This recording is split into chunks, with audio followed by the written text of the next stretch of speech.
14 hours a day. And as a prosecutor, I remember having jurors that would come in and be like, oh, is this going to be like Law and Order?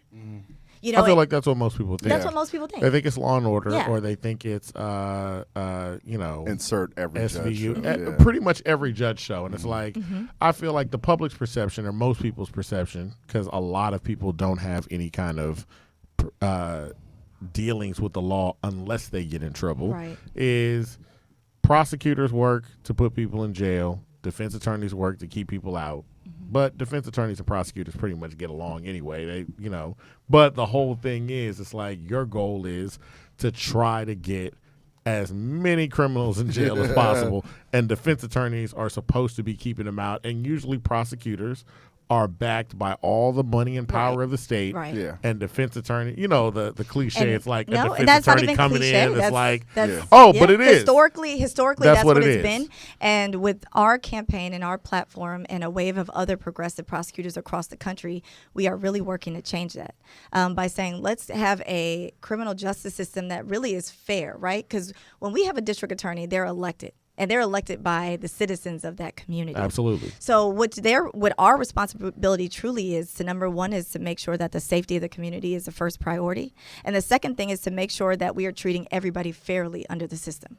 And I think that's the biggest thing that we haven't seen. We'll have people that will come in with several degrees, and I think you know that. If they look like, your brother, and your brother may have a bachelor's and a doctorate degree, and it won't matter, because if I use my power and my authority as a prosecutor and even place you in front of a jury, those jurors are going to, 9 times out of 10, they make up their decision on guilt or not guilty before the trial even starts. Yeah, that's true. Because I'm of looking what at 'em you right look now, like. and I think I think I'm the guilty glasses too. are a little- right now you the look glasses are a little extremely sketchy. guilty. But It's because I'm you're dark. bringing up some good points. I'm Look- dark skinned. No. Wow. I'm one of the few You also dark have on skins. dark glasses You know. and a I do have on hoodie. dark See, sunglasses. why can't I wear No, I'm dark just joking. glasses and a I hoodie? actually just came from a brunch. There were like 8 white guys dressed exactly like you, but Exactly. they would have been innocent. But okay, let's not get into that. But Unfortunately, no, we okay, can talk about okay. that. So We can let's talk get about that. So when we're talking about, when you said earlier, let's talk about what a criminal is. Yes. So let's go more in depth into what you're saying about Okay. that. Well, our system is supposed to be innocent until proven guilty, right? supposed to. Supposed to be. Yeah. But what we know, and the fact that even you even gave that reaction, Yeah. we know it's typically you're guilty until Until you proven prove innocent. yourself innocent. Exactly. Yeah. However, the burden of proof is always supposed to be on the state, right? We say that That's true. it's said so nonchalantly, but Yeah. it never is placed on the state. It really is always placed on the person or the defense attorney to prove that you weren't there. Prove that you weren't the one that did it. And then when we look at the statistics, I think everything that we do under our campaign is based in numbers. And it's not a feeling. I mean, it's not a random feeling that we know 19% of our Harris County population is made up by African Americans, but we make up 50% of the jail population. Ridiculous. So, and it's not a random number when we have statistics to back up and say, when we look at possession of marijuana charges, that blacks and Hispanics are 6 times more likely to be arrested and convicted for possession of marijuana when it's used at the exact same rates as our white counterparts. And it's not a feeling when we say 1 in 3 black men will go to jail at some point of their life, and 1 in 18 white men will go to jail at some point in their life. My goodness. So it's not, these aren't feelings. These are real facts that are based up in numbers. And what we've been doing for the last 50 years, which has caused our crime rate to go down, but incarceration rates to go up, it's time to change the way we're doing things. So what are your first steps on changing that? Because if you're saying, like, you're still on the side of, I guess, what are the steps in terms of, are you not going to prosecute the crimes? Are we going to look deeper into, are we going to start to change what we believe is a crime? Because we're still, I mean, a prosecutor is still held by that code, by the law. Yeah, you're officer of the court. But- so, yeah. Well, there's Okay. so let's start there. What is the district attorney's power within their jurisdiction? Here in Harris County, literally the district attorney is single-handedly the most powerful actor in the criminal justice system, hands down. Yeah. And no matter what you see on TV, as far as like the judges, the jury, the district attorney is where it starts and where it could possibly stop. And I'll explain why. So here in Harris County, 24 hours a day, 7 days a week, there's something called the intake system.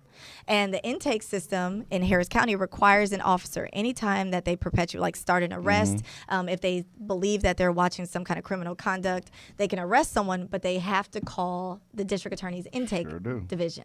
So when they call the intake division, either the prosecutor on duty says, yes, we will accept the charges, at which time the officer can then continue the arrest and they'll go in front of, probable cause judge and whatever they'll do with the bond. Or they say, no, we won't accept the charges because that doesn't make sense. The evidence doesn't match up. We're no longer prosecuting those crimes. So keep that in mind. We're no longer prosecuting those crimes. I guess we'll get to that later on. We'll get to that. Okay. Yeah. We're no longer prosecuting them, so we're not going to continue. We're not going to accept those charges, at which time the officer at that point should let the person go. If for some reason they continue to bring that person to probable cause court, it'll be thrown out. They'll be released anyways because there's no charge holding them. Understood. So that's why we say we can make so much change with this role as district attorney, because they decide which charges to bring. They decide which charges to enforce.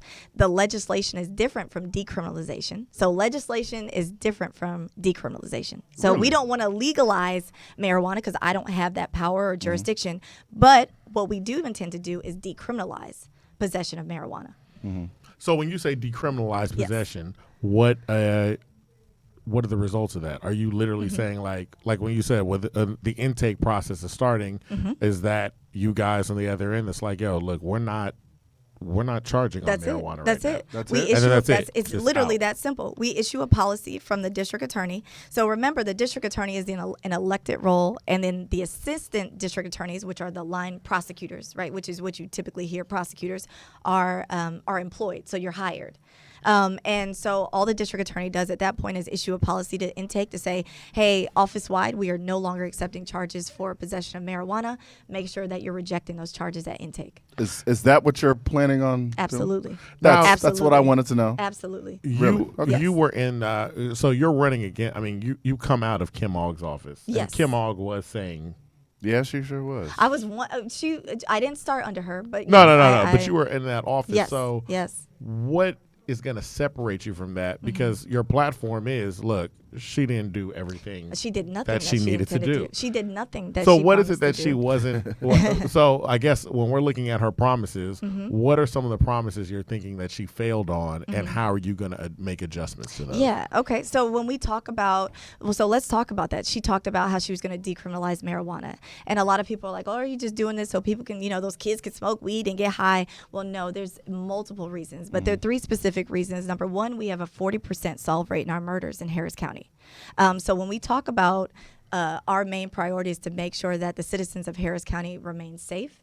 We're not safe by targeting people who are possessing marijuana, but allowing people who are literally murdering people for whatever reason, and a majority of them are domestic violence related cases. So, and then just to clarify, so when you say 40% solve rate, 40% of the cases, I'm sorry, we're only solving Yes. 40% of Yes. the murders We're that only are solving. happening. Absolutely. You knew that. You watched the Absolutely. first 48. I just wanted to make sure it's clarified, because that's a big thing. And you're saying, like, we've spent our time focusing on going after drugs when people are literally getting murdered. Murdered. Yeah. Okay, Yeah. so And I don't even want to say just drugs, marijuana, hemp, whatever you want to call it. Now, at this point, it is People legal. smoking hemp? It is legal right now in Harris County. They are not Yeah. allowed to smoke it. Under the law, it's called HB 1325, they which can made make rope. they can do I believe it's like Sex. liquid. They can do whatever it is Oh, in whatever okay. form. Okay. They just cannot do smoke it. Okay. But my point is, we have legalized. Literally, it's been legalized. HB 1325 has said that as long as it has 0.3% or less of concentration of THC, it's legal. Okay. So, again, we have a 40% solve rate, which means that 60% of the murders that we have that Man. take place in Houston aren't getting solved. Not just that, when we talk about the racial bias, remember you kind of made a joke about that before. When I tell you we have facts and statistics right here in Harris County that say blacks, African Americans, and Hispanics are 6 times, not 3 times, not 2 times, not 4 times, not 5, 6 times more likely to be arrested and convicted of possession of marijuana than our white counterparts who use it at the exact same rate that's racial inequality, that's racial bias, that's imbalance, and that's what we talk about when we have a unfair and biased criminal justice system. And then lastly, we just have resources that we can spend, again, towards making our communities safe and towards other programs like educational programs, job training programs, sex worker, human trafficking programs. Okay, so let's get into that. And we can talk about that as well. But that's one of the big things. The second thing, just really quick to answer your point, was the cash bail reform. She said she was going to support the cash bail reform. We all know that when the new judges got elected in the misdemeanor division, it was about 19 African American females, and some of the all of the Democratic county commissioners. The only Democrat that sided with all of the Republicans and said, "I oppose this cash bail reform," was our current district attorney, who supposedly was supposed to be this progressive reformer. So she wrote 2 briefs opposing it, and in her brief she stated that she did not trust the decision or the discretion of the newly elected, pretty much black female judges that were in the seat.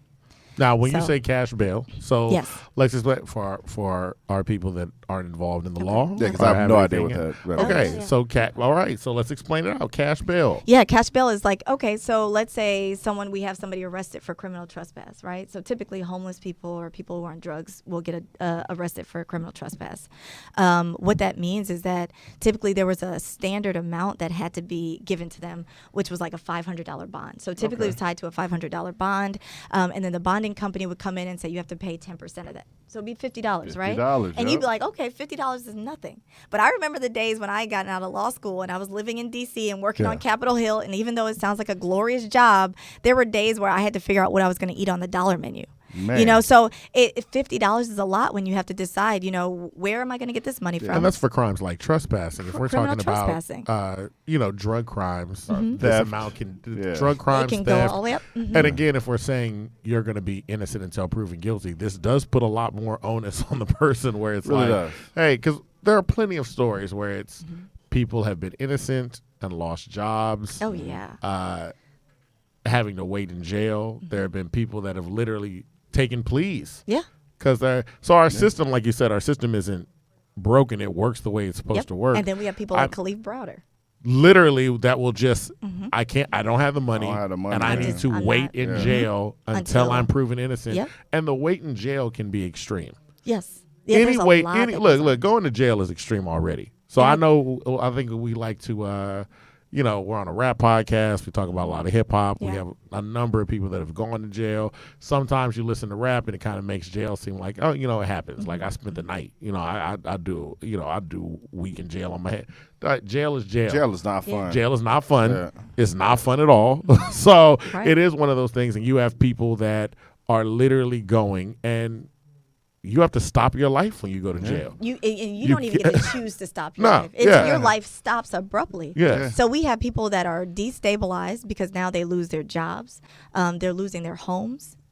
Most people in Harris County live paycheck to paycheck. Yeah. They're not able to pay their rent. They lose access to their kids. Yes. And it's not even a fair place to negotiate from when you are fighting a case. So your negotiation at that point is like, hey, do you want take it out? And get out? Or you stay in and you fight it, and that's fine. I've literally seen people that have stayed in for a longer period of time because they could not afford their cash bail than the punishment that they received. They would have even gotten 3 days. They ended up staying in, 200 days, and now it's like, oh, you got time served. Well, time served at 200 days, and you would have only gotten 3 days once it got to trial.